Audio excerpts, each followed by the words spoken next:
사랑하는 성도 여러분, 최근에 우리 문 대통령께서 국빈 자경으로 중국을 방문하고 있습니다. 아직 돌아오지 않으셨죠? 여러분 TV에서 여러 가지 의견들이 나오는 것을 보셨을 것입니다. 이 국가의 위상이, 국가의 힘이, 그 영향력이 얼마나 중요한지 많이 느낍니다. 한 나라로서 대한민국을 대표해서 다른 나라를 방문할 때 그들이 어떻게 우리를 대접하고 어떻게 우리를 대하는가, 이 나라와 나라, 이 모든 통치의 세계, 국가의 권력의 세계, 이런 것을 보면서 세상에 어떤 힘이, 권력이, 큰 위상이 있는 것을 보게 됩니다. 근데 우리는 한 가지 중요한 것을 잃어버릴 때가 있습니다. 우리는 우리 대한민국을 사랑합니다. 세계 각국의 존재들을 여행을 하면 느끼고 그 영향력을 받고 있고, 특히 지금 대한민국은 열광의 틈바구니 속에서 정말 생존의 싸움을 하고 있는 것처럼 보입니다. 때로는 비일굴한 자세로 보일지도 모르는, 우리 국익을 위해서는 때로는 우리의 자존심도 내려놔야 되는, 이게 냉혹한 외교요 열광사의 우리의 모습인 것을 보게 됩니다. 사랑하는 성도 여러분, 우리도 성경에 보면은 한 나라에 속해 있습니다. 그게 바로 하나님의 나라입니다. 천국의 백성이라는 것입니다. 많은 성도들과 대화를 해보면 이것을 잘 못 느끼는 것을 보게 됩니다. 주어진 현상 속에서, 이 추운 날씨 속에서 환경에 어려움이 있으면은 기죽고 불죽고 또 의기소침해서 모든 만사가 희망이 없는 것처럼 선언하고 나아가는 모습들을 볼 때, 과연 우리는 하나님의 나라의 백성으로서 어떤 힘을 가지고 살아야 될 것인가? 정말 우리가 그렇게 힘이 없는 사람들인가? 정말로 우리가 그렇게 기죽고 살아야 될 사람들인가? 의기소침해야 되는 사람들인가?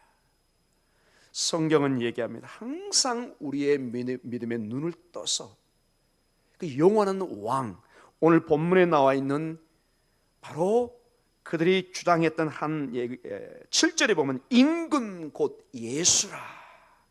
그들은 비난조로 얘기했지만 그들은 사실은 진실을 얘기한 것입니다. 예수님은 우리의 왕, 임금이십니다. 그분이 통치하는 나라, 그것이 바로 하나님의 나라인 것입니다. 그 나라는 지금 눈에 보이지 않고 손에 잡히지 않는 것처럼 보이지만 누룩처럼 무섭게 온 세상에 퍼져가고 있고, 그것이 저 나사렛 땅에서 시작해서 유럽과 북미와 남미, 아프리카와 아시아와 우리 한국까지 내려온 것을 보게 됩니다. 이 도도히 영적으로 흐르고 있는, 그리고 실질적으로 우리에게 영향을 주고 있는 이것을 우리는 예배를 통해서, 기도를 통해서, 간절한 하나님의 말씀을 통해서 우리의 영혼이, 온 몸이 느끼고 힘을 내야 되는 것입니다. 아멘. 아멘. 여러분, 우리가 한국인의 시민권을 실질적으로 느낍니다. 대한민국이 잘못되고 어려울 때는 가슴을 졸여하고, 운동 경기 때, 곧 이제 평창 올림픽이 시작될 텐데, 평상시 관심이 없던 경기도 딱 올림픽 경기가 시작되면 무조건 응원하게 됩니다. 여러분과 저는 가슴으로 느끼는 것이 있습니다. 대한민국 백성이기 때문에. 하나님의 백성으로 그런 간절함을 회복하셔야 됩니다. 여러분, 마치 우리가 어머니 아버지를 보면서 하나님의 사랑을 우리가 한번 느껴보고 바라볼 수 있는 것처럼, 대한민국이라는 나라와 그 백성으로 살아가면서 동시에 우리는 하나님 나라의 백성, 하나님 나라의 왕을 우리가 추측해 볼 수 있는 것입니다. 그 목적을 통해서 사실은 나라를 주신 것입니다. 하나님이 왜 우리에게 나라를 주셨을까? 제가 많이 곰곰이 생각해보다 그 원리 외에는 달리 많은 이유가 있겠지만, 신앙적으로는 가장 저에게 와닿는 면이 그 면이었습니다.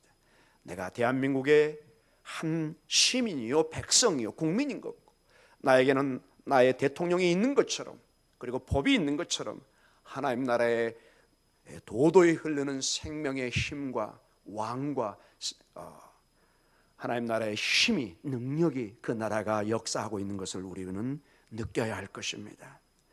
자, 오늘 이 본문을 통해서 그 하나님의 능력을, 복음의 능력을 다시 한번 만나고 체험받는, 다시 한번 우리의 소망을 일으켜 세우는, 세상의 철학이 아니라, 경험이 아니라 하나님의 말씀을 통해서 내가 누구이고 하나님 나라의 백성으로 무엇을 중심으로 다시 힘을 내야 될 것인가.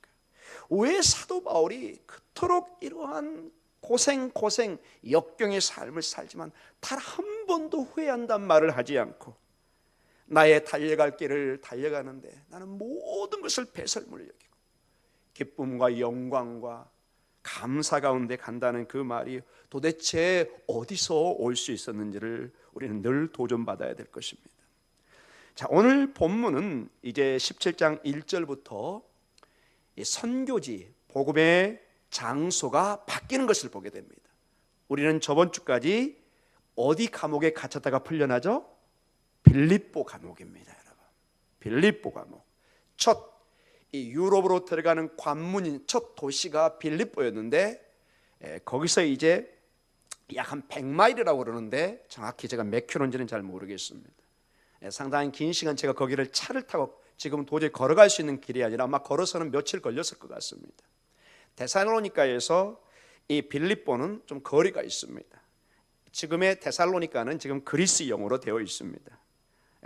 빌립보 지역은, 그래서 거기 중간에 오늘 보면 1절에 암비볼리와 아볼로니아라는 지역을 거쳐서 이제 걸어서 데살로니까지 와 있는 그런 것을 보게 됩니다. 장소의 변화가 이제 데살로니가, 지금은 그리스에서 제2의 도시입니다. 큰 도시고, 거기에 그 데살로니가 대학은 종종 한국 학생들이 가서 공부도 하는 그런 학교입니다. 그런 지역입니다. 이 지역이 굉장히 이제 중요한 이 그리스의, 이 빌립보 지역은 좀 작은 성이라면 데살로니가는 이 마케도니아 전체 수도나 마찬가지입니다. 큰 도시였습니다. 사도 바울 입장에서는 중요한 전도지의 장소가 될 수밖에 없죠. 자, 우리 1절과 2절을 같이 한번 읽어볼까요? 그들이 암비볼리와 아볼리아로 다녀가 데살로니가에 이르니 거기 유대인의 회당이 있는지라. 바울이 자기의 관례대로 그들에게 들어가서 새 안식일에 성경을 가르치고 강론하며.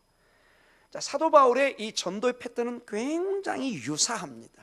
어디를 가든지 그는 가장 먼저 이 전도의 접촉점을 유대 회당으로 먼저 갑니다. 새 안식일에, 즉 세 번 3주에 걸쳐서 이 회당에서 하나님의 말씀을 가르쳤던 것을 보게 됩니다. 사랑하는 성도 여러분, 이 복음을 그저 우리는 허공에 전할 수는 없습니다. 여러분은 어떻게 주변의 사람들을 만나서 복음을 전합니까? 우리가 길거리 가서 복음을 전할 수도 있고, 때로는 뭐 카페라든지 뭐 북카페라든지 뭐 바베큐 파티라든지, 아니면 우리 여기 뭐 성군사람도 있지만 우리 갈산 창터라든지 이런 걸 통해서 접촉점을 만들어가는 것입니다. 우리는 최대한 우리의 어떤 삶의 접촉점을 만들어야 됩니다. 최대한 어떤 접촉점을 만들어서 복음을 전할 수 있는 매개체가, 마치 빵을 만들려면은 이 밀가루를 반죽해서 어떤 것을 이렇게 근거로 무엇을 만들어 가듯이, 복음을 이러한 크리스마스 뭐 전야제라든지, 또 내년에 저희 교회가 새생명 축제 때 큰 음악회를 통해서 온 교회 성도와 또 주변의 사람들을 초대해서 이렇게 전도 일을 할 생각을 가지고, 그런 기회를 이용해서 복음을 전할 수 있는 어떤 접촉점을 만들어가는 것입니다. 사도 바울은 유대 회당이라는 중요한 이 접촉점을 통해서 복음을 전하는 것을 보게 됩니다. 그리고 사도 바울이 전하는 복음이 무엇입니까, 여러분? 사도 바울이 전하는 것이 무엇입니까? 사도 바울은 복음만을 전합니다. 복음만을. 저는 이 본문을 연구하면서 나름 굉장히 도전을 받고 있습니다. 과연 나는 교회에서 무엇을 전하고 있을까? 나는 정말로 생명의 복음에 얼마나 심혈을 기울이고 있는가. 여러분, 설교라는 단어가 들어갔을 때, 하나님의 메시지라는 단어가 들어갔을 때는 어떠한 강연이나 어떤 호소나 어떤 세상의 철학이 아니라는 것입니다. 오직 복음만을 전해야 됩니다. 예수 그리스도, 이분은 처음이요 나중이요 모든 것입니다. 여러분이 혹시나 교회에 와서 재미없다, 너무 그냥 딱딱한 그냥 예수님만 전한다, 이렇게 생각하시면 달리 이제 생각하시기 바랍니다. 여러분이 식탁에 앉았을 때 무엇을 원합니까? 음악을 원하십니까? 놀이기구를 원하십니까?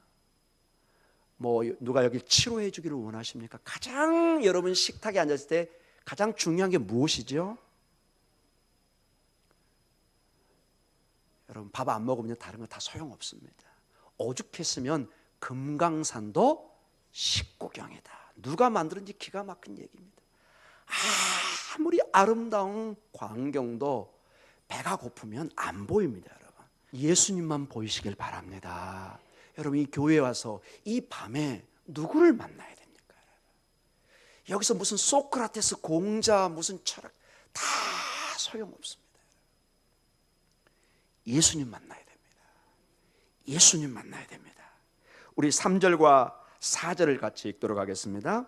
뜻을 풀어 그리스도가 해를 받고 죽은 자 가운데서 다시 살아나야 할 것을 증언하고 이르되 내가 너희에게 전하는 이 예수가 곧 그리스도라 하니 그 중에 어떤 사람 곧 경건한 헬라인의 큰 무리와 적지 않은 귀분인도 고난을 받고 바울과 실라를 따르나. 자, 회당에서 강론하는데 이 사도 바울은 가장 위험한 발언을 합니다. 가장 인기 없는, 가장 유대인들이 스칸들, 걸림돌로 생각하는 것을 바로 전합니다. 무슨 다른 비유도 없습니다. 그리스도가 해를 받고 죽은 자 가운데서 다시 살아, 예수 그리스도 십자가의 죽으심과 부활을 전하기 시작합니다. 증언합니다. 증언. 이 증언한다는 말이 굉장히 중요합니다. 오직 그의 선포에는 십자가에 돌아가신 예수님과 부활하신 주님만을 전합니다. 왜냐? 그분만이 우리에게 희망이요 소망이요 생명이기 때문에 그렇습니다. 저희 교회가 연로하신 분이 많고 또 여기 앉아 계신 우리 성도님들의 대부분, 여러분들의 부모님이 생존에 계시다면 대부분이 연로하십니다.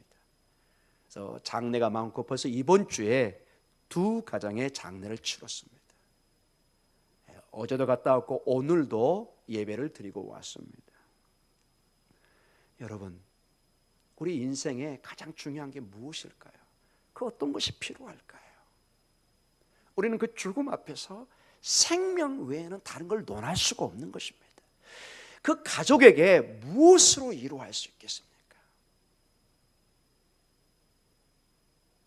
우리나 죽으나 사는 부활의 소망 외에는 그 어떤 것도 우리에게 진정한 위로가 될 수가 없습니다. 다 말장난입니다, 여러분. 다 립 서비스입니다, 여러분. 다 소용없는 것입니다.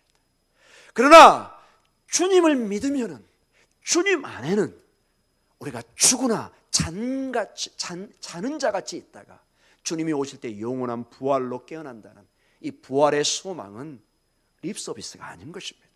이것은 진리인 것입니다. 이것은 우리를 자유케 합니다. 진리를 알지니 진리가 너희를 자유케 합니다.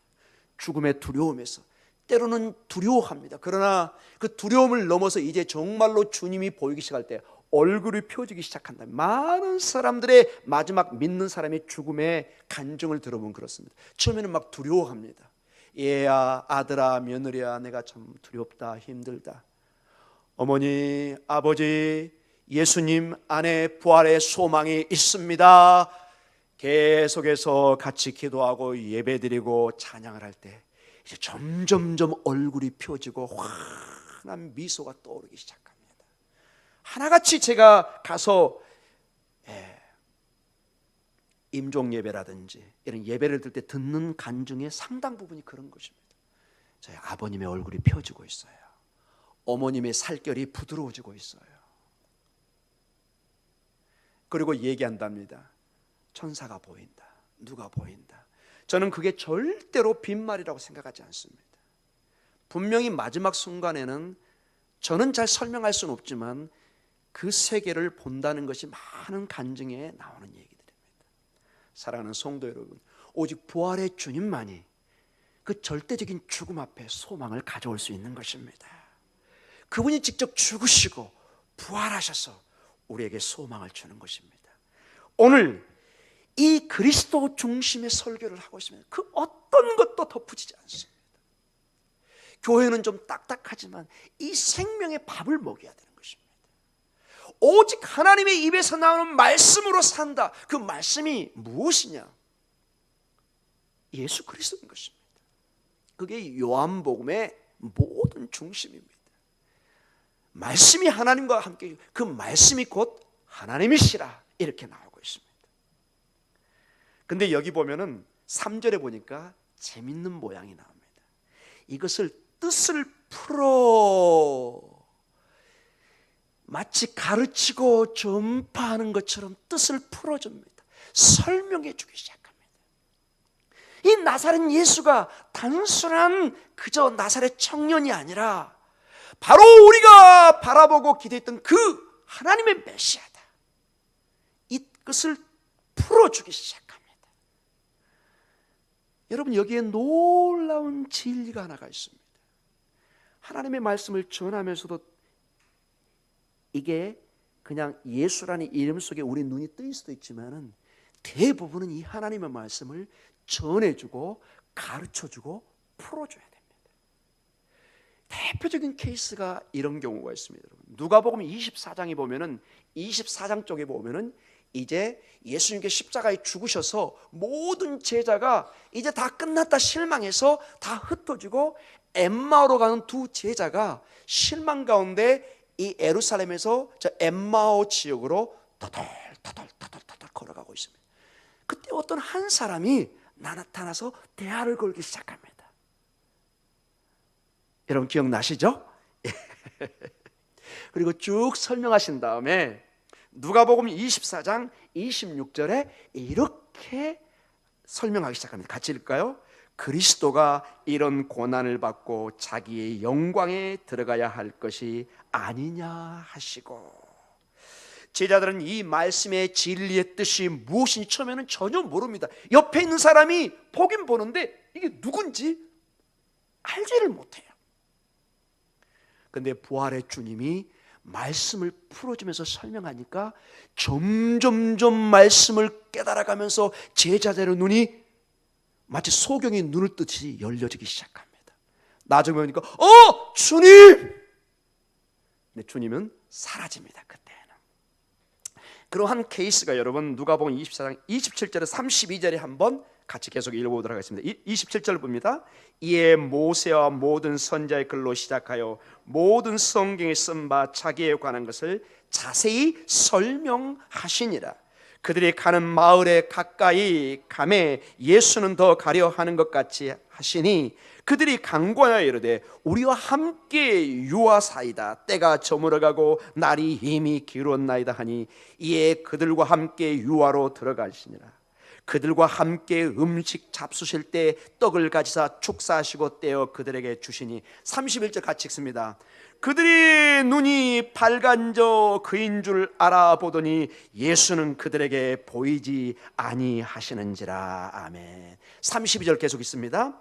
그들이 서로 말하되 길에서 우리에게 말씀하시고 우리에게 성경을 풀어주실 때 우리 속에서 마음이 뜨겁지 아니하더냐 하고. 뭔지 알지 못하는데 마음이 뜨거웠어요. 근데 아직 이 사람이 누군지 몰랐어요. 근데 함께 식사하는데 주님께서 눈을 밝게 뜨게 해주시니 예수님이 앞에 또 앉아 계신 거예요. 오늘 이 밤에 우리 주님께서 여러분의 영안을 열어주시기를 간절히 축원합니다. 내 손에 안 잡히고 눈에 보이지 않지만 주님은 가능하십니다. 정말로 축복이 생명이 있는데 어떨 때 안 보일 때가 있습니다. 중요한 사업의 아이템인데 안 보일 때가 있습니다. 중요한 어떤 길이 있는데 안 보일 때가 있습니다. 정말로 심각한 논문을 쓰는데 길이 안 보일 때가 있습니다. 기도하고 하나님의 은혜를 구할 때 어느 날 눈을 열어주십니다. 그게 보이기 시작합니다. 저는 못 엽니다, 여러분. 저는 그런 능력이 없습니다. 그러니 능력 있는 누구만 바라봐야 되죠? 예수님, 하나님만 바라봐야 돼요. 성령의 충만함을 생각해요. 가슴이 뜨거워진다. 이게 전부 다 성령의 역할입니다. 예수 그리스도의 영, 하나님의 영이시 그 성령께서 우리의 마음을 뜨겁게 하시고 열어주고 우리를 깨닫게 합니다. 이분이 하나님이시고 이분이 나의 구세주고 나의 생명인 거 전부 성령이 우리 안에 깨닫게 하는 것입니다. 오늘 본문에 있는 것처럼 눈을 뜨게 해서 믿음의 길을 가게 합니다. 오늘 사도행전 17장 3절에 보니까 뜻을 풀어 동일한 헬라어가 나오고 있습니다. 하나님께서 우리에게 풀어서 다가오시고 우리에게 눈을 뜨게 하시고 우리의 눈을 뜨게 하신 다음에 마음이 뜨거워지고 이 제자들이 나중에 다 복음을 전하게 순교자로 생을 마쳐갑니다. 제가 최근에 산 책 중에 하나가 이 12제자의 행적을 그린 두꺼운 책이 하나 있어서 제가 샀습니다. 대부분의 제자들이 다 이 복음을 전하는데 견딜 수 없는 마음을 가지고 이집트로, 터키로, 저 인도로, 그리스로, 로마로 떠나기 시작합니다. 이건 말릴 수가 없습니다. 이 진리를 전하지 않고는 견딜 수 없는 마음이 있는 것입니다. 여러분의 자녀가 좀 쉽게 설명하겠습니다. 매우 좋은 일이 있어요. 매우 잘된 일이 있어요. 매우 기쁜 일이 있어요. 그걸 어떻게 알 수 있느냐? 여러분 얼굴 보면 알 수 있습니다. 여러분 얼굴에 감출 수가 없습니다. 그러나 자녀의 일이 풀리지 않으면 여러분의 얼굴이 좀 어두워집니다. 왜? 너무나 나의 소중한 것이 자녀이기 때문에 그렇습니다. 나의 가장 소중한 것과 연결되면 즉각적으로 내 감정과 모두에 영향을 줍니다. 내가 웃기도 하고 슬퍼지기도 하고 마음이 귀찮아지기도 하고 모든 게 긍정적으로 변하기도 하고. 왜? 나와 가장 가까운 어떤 존재의 변화가 있기 때문에 그렇습니다. 여러분 복음 때문에 예수 그리스도 때문에 어떤 뜨거움이 있습니까? 정작 생명, 진리 그것은 우리가 때로는 소홀히 하고 눈에 보이는 그 소중한 것을 찾을 때 순서가 바뀌었다고 얘기합니다. 주님은 항상 얘기합니다. 마치 이삭을 바치게 하듯이. 여러분 정말 하나님이 아브라함에게 이삭을 뺏기를 원했을까요? 그 이삭을 누가 주신 건가요? 하나님이 주신 거잖아요. 아마 그쯤 갈 때 아브라함이, 제 짐작입니다 여러분, 본문을 통해서 어느 정도 알 수도 있는데 아브라함과 사라가 지나치게 이삭에 집중되는 마음을 보셨는지도 모릅니다. 이렇게 가다가는 이 아들이 우상이 되겠구나. 주시는 이도 데려가시는 이도 나라는 것을 내가 보여줘야 되겠구나. 여러분 아브라함의 믿음을 몰랐을까요? 하나님이 전지전능하시는데 꼭 아들을 바쳐봐야 그걸 아나요? 아니시잖아요 여러분. 아브라함의 인생에 이 아들의 존재가 전적으로 하나님의 주권에 달려있다는 걸 다시 한번 확인시켜 주는 것입니다. 여러분의 생명도 제 생명도, 여러분의 사업도 제 사업도, 모든 일도 건강도 다 하나님의 손에 있는 것입니다. 여러분 이 손 하나 까딱하는 거 여러분 이 뇌에서 연결 안 하면 안 됩니다. 여러분 이 복음을 전하니 많은 무리와 사절에 보니까 적지 않은 기부인들이 돌아오기도 합니다. 이 두 가지 반응이 나타납니다. 복음을 듣고 생명으로 다가오는 사람이 있는가 하면 또 나중에 보면은 막 선동을 해서 막 핍박을 하는 사람도 있습니다. 그리고 그들은 정말로 담대하게 오늘 이 본문을 보면은 3절 하반부에 내가 너에게 전하는 이 예수가 곧 그리스도라, 메시아라는 것입니다. 여러분 유대인들은 지금도 눈물을 흘리면서 그들의 메시아를 기다리고 있습니다. 그리스도를. 지금도 통곡에 가서 정말 통곡을 하면서 기도하고 있습니다. 그런데 그 회당 그 사람들에게 그들이 가장 경멸하는 그 예수가, 나사렛 예수가 그리스도다, 목숨 걸고 전하는 것입니다. 여러분, 이거 그냥 전하고 저는 못할 것 같아요. 왜? 맞아 죽습니다, 여러분. 유대인들은요 정말로 돌로 쳐서 사람을 죽입니다. 정말로. 지금도 아랍 세계는 이 시골 같은 데 가면요 지금도 이 국가의 법이 적용 안 되고 이 돌로 쳐서 사람을 죽이기도 합니다. 이 민간 법이 적용되기도 합니다. 얼마나 여러분, 근데 여러분 사도 바울은 성령이 충만한 사람이라 죽으면 죽으리라. 그 유대인들, 그 회당이 올 정도면 얼마나 여러분 경건한 사람들이겠어요. 그 사람들에게 바로 이 예수가 그리스도다, 메시아라고 전하는 것입니다. 근데 놀랍게 복음의 능력에 의해서 오늘 보니까 경건한 헬라인과 큰 무리와 적지 않은 귀부인들이 고난을 받고 바울과 실라를 따르다, 이 말은 믿기 시작한다는 것입니다. 그러나 나중에 보면 상당히 많은 유대인들은 이제 난리가 나서, 여기 보면은 나중에 보면은 그 사람들을 이렇게 막 일으켜 가지고 막 폭동을 일으킨데 한마디로 불량배들을 다 일으킵니다. 그래서 고난을 주는 모습을 보게 됩니다. 사랑하는 성도 여러분, 예수가 곧 그리스도다.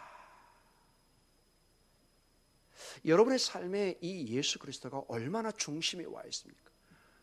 이 예수 그리스도가 십자가의 죽음을 통해서 영원한 영광으로 간다는 이 모든 것이 사실은 성경 전체의 이야기입니다. 사실은 여러분 가만히 한번 봐보십시오. 여러분, 믿음의 조상인 아브라함을 봐보세요. 갈대아 우르 그 문명 국가에서 저 알지도 정처 없이 가야 될 약속의 땅 가나안 땅에 가서 그 수고로움과 고난의 삶 속에 믿음의 조상이 됩니다.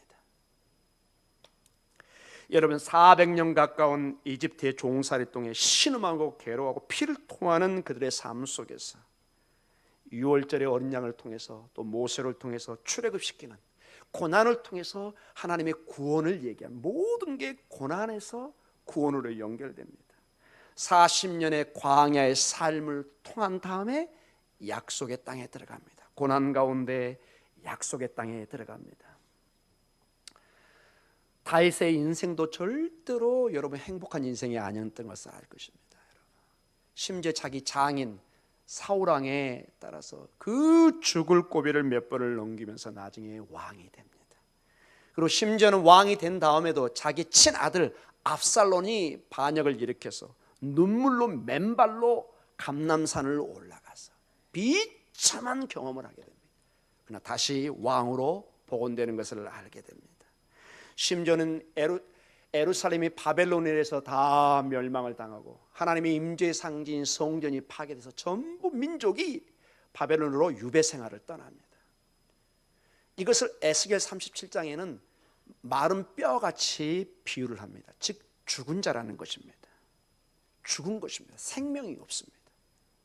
그러나 그들에게 하나님의 생명 성령을 부으시고 예레미야 선지자의 말씀처럼 그들이 70년 후에 하나님의 약속의 땅으로 돌아옵니다. 모든 것이 고난과 역경을 통해서 하나님의 회복, 하나님의 구원, 하나님의 생명을 말씀하고 있습니다.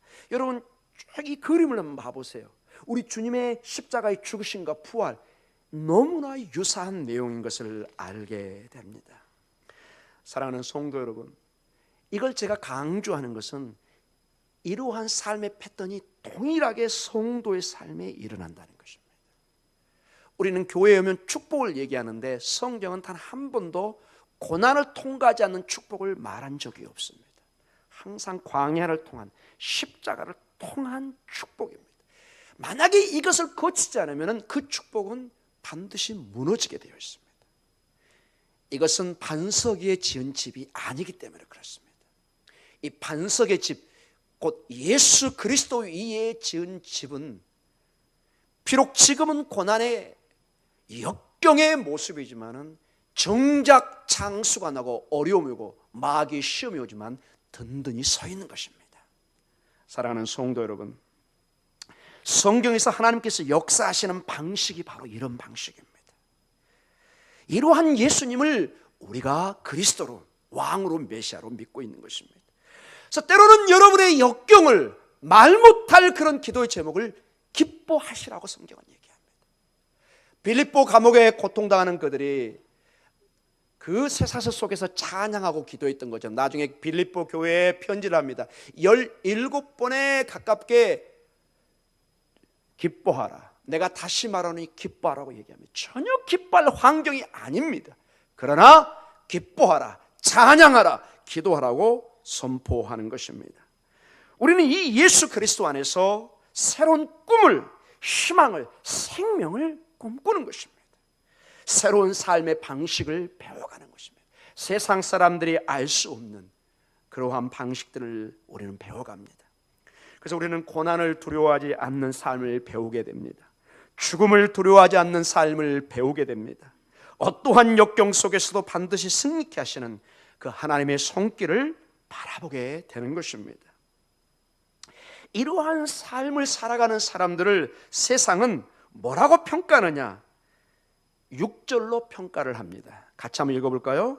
발견하지 못함에 야손과 몇 형제들을 끌고 읍장들 앞에 소리질러 이르되 천하를 어지럽게 하던 이 사람들이 여기도 이르매. 세상 사람들은 예수 믿는 여러분과 저를, 예수님을, 사도 바울을 천하를 어지럽게 하다, upside down이라는 영어 표현을 씁니다. 사람을 막 뒤집어 엎어놓는다는 것이 모든 삶의 사회, 우리 영적인 질서를 어지럽힌다는 뜻입니다. 그들이 적용한 이 말의 뜻은 그들이 잘못했지만 사실 이 말이 맞습니다. 어떤 식으로 맞느냐? 우리는 기존의 모든 삶을 뒤집어 엎고 예수 그리스도 안에 새로운 삶을 꿈꾸는 삶인 것입니다. 우리는 죽으나 생명이 있다고 선언합니다. 없는 것에서 있는 것을 바라봅니다. 눈에 보이지 않는데 믿음으로 거기에 우리의 영원한 희망과 소망이 있다고 선포하고 가는 것입니다. 사랑하는 성도 여러분, 꿈과 비전이 없는 곳에 꿈과 비전을 보는 것이 우리의 신앙인의 모습인 것입니다. 자, 이러한 삶이 가능한 것은 이제 7절의 말씀 때문에 그렇습니다. 같이 읽습니다.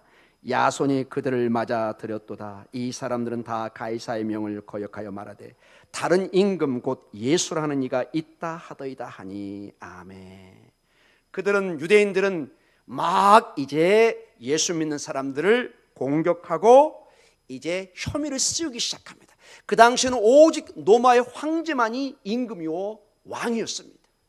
근데 예수 믿는 사람은 새로운 왕을 주장한다는 것입니다. 선포한다는 것입니다. 즉 반역죄가 있다고 혐의를 씌우는 것입니다. 그들은 어떤 면에서 이 단어를 힐난하기 위해서 올무에 가두기 위해서 썼지만 사실은 그들은 올바른 얘기를 한 것입니다. 우리의 예수님은 우리의 임금이십니다. 우리의 왕이십니다. 우리를 다스리는 그러한 사람. 세상의 왕이 우리를 다스리는 것이 아니라 우리는 이 예수님이 왕으로서 우리를 다스리는 것을 믿고 있는 것입니다. 사랑하는 성도 여러분, 이러한 예수님의 복음이 선포될 때 두려울 것이 무엇가 있겠습니까? 사랑하는 성도 여러분, 우리도 나라의 공권력이 우리에게 작용될 때 큰 힘을 얻습니다. 내가 나라의 보호를 받는구나. 그래서 외국에 여행을 할 때라든지 어디를 갔든지 이 대한민국의 신분증을 가지고 있을 때 큰 우리가 어떤 보호, 어떤 안심을 하게 되는 것입니다. 내 자신을 드러낼 수가 있는 것입니다. 사랑하는 성도 여러분, 여러분은 누구십니까? 얼마나 자부심을 가지고 계십니까? 여러분이 어떤 분이신가를, 이 왕으로 모신 우리가 어떤 신분인가를 오늘 말씀으로 마지막으로 주면서 기도에 들어가도록 하겠습니다. 고린도전서 6장 2절과 3절에 여러분과 저는 상상할 수 없는 장차 사람이 될 것입니다. 이 말씀을 읽고 여러분이 가슴 깊은 속에 기쁨과 환희와 아멘이 없다면 아직 여러분은 정말로 신앙의 문턱 정도도 못 들어온 것입니다. 자, 우리 같이 읽도록 하겠습니다. 성도가 세상을 판단하는 것을 너희가 알지 못하느냐? 세상도 너에게 판단을 받겠거든. 지극히 작은 일 판단하기를 감당하지 못하겠느냐? 우리가 천사를 판단할 것을 너희가 알지 못하느냐? 그러하거든 하물며 세상 일이냐? 고린도 교회에 문제가 많이 있었습니다. 이게 새벽에 봤던 말씀들입니다. 근데 사도 바울의 논지의 초점이 뭐냐? 너희는 그렇게 정말 쪼잔하게 싸울 신분이 아니라는 것입니다. 너희가 어떤 사람인가를 반드시 알으라는 것입니다. 너희는 장차 세상을 판단할, 즉 왕이 될 거라는 것입니다. 왕이신 주님과 함께 누구를 판단해요? 세상을 재판합니다. 여러분, 제 얘기가 아니라 성경이, 이것이 왕 같은 제사장이란 말입니다. 그리고 심지어는 누구를 판단해요? 2절에 천사를, 여러분, 그 영의 세계를 주님과 함께 우리가 판단하다, 즉 심판합니다. 우리가 재판장이 되는 것입니다. 고대 세계 재판장은 주로 왕이었습니다. 베드로도 이렇게 얘기했습니다. 여러분 한번 이런 구절은 좀 적어놓고 좀 참고하시기 바랍니다. 베드로전서 1장 12절에 도저히 우리가 이해할 수 없는 그런 본문의 내용들이 나옵니다. 베드로전서 1장 12절입니다. 같이 읽도록 하겠습니다. 이 섬긴 바가 자기를 위한 것이 아니요 너희를 위한 것임이니 계시로 알게 되었으니 이것은 하늘로부터 보내신 성령을 힘입어 복음을 전하는 자들로 이제 너희에게 알린 것이요 천사들도 살펴보기를 원하는 것이니라. 아멘. 여러분, 이게 무슨 말인 줄 아세요? 여러분, 이게 우리 쉽게 해서 천사가 흠모한다는 말입니다. 부러워한다는 것입니다. 여기서 천사가 부러워하는 대상이 누구라고요? 너무 약해요, 여러분. 여러분과 저예요. 저는 이 말씀을 보면서 이렇게 귀한 진리가 있구나. 지금은 우리가 정말 세상 말로 거지처럼 살지 모르지만 여러분, 거지 나사로가 나중에 어떻게 되죠? 하늘의 품 안에 있으나 그 부자 주인은 저 지옥에 떨어져 가지고 물 한 모금 못 들어가고 혀가 뜨거워가지고 갈증이 나가지고 견디지를 못합니다. 사랑하는 성도 여러분, 세상을 우리가 판단합니다. 심판합니다. 천사를 우리가 심판합니다. 여러분, 이제는 힘을 내시고 기도하실 때 예수의 이름으로 이 모든 것이 주어진 것입니다. 이 예수님에게 모든 키가 있습니다. 여러분, 비록 오늘 내가 힘없이 정말 그냥 억지로 기도하라도 놀랍게 이 예수님의 이름으로 기도하면 내가 아니라 예수님의 이 이름의 능력이 있기 때문에 역사가 일어나는 것입니다. 여러분, 어떻게 내 능력으로 부활이 일어나고 영원한 생명이 주어집니까? 어떻게 귀신이 쫓겨납니까? 어떻게 이 소망을 갖게 됩니까? 오직 예수님이십니다. 우리 다 같이 기도하실 때 이 놀라운 역사가 일어날 줄 믿습니다.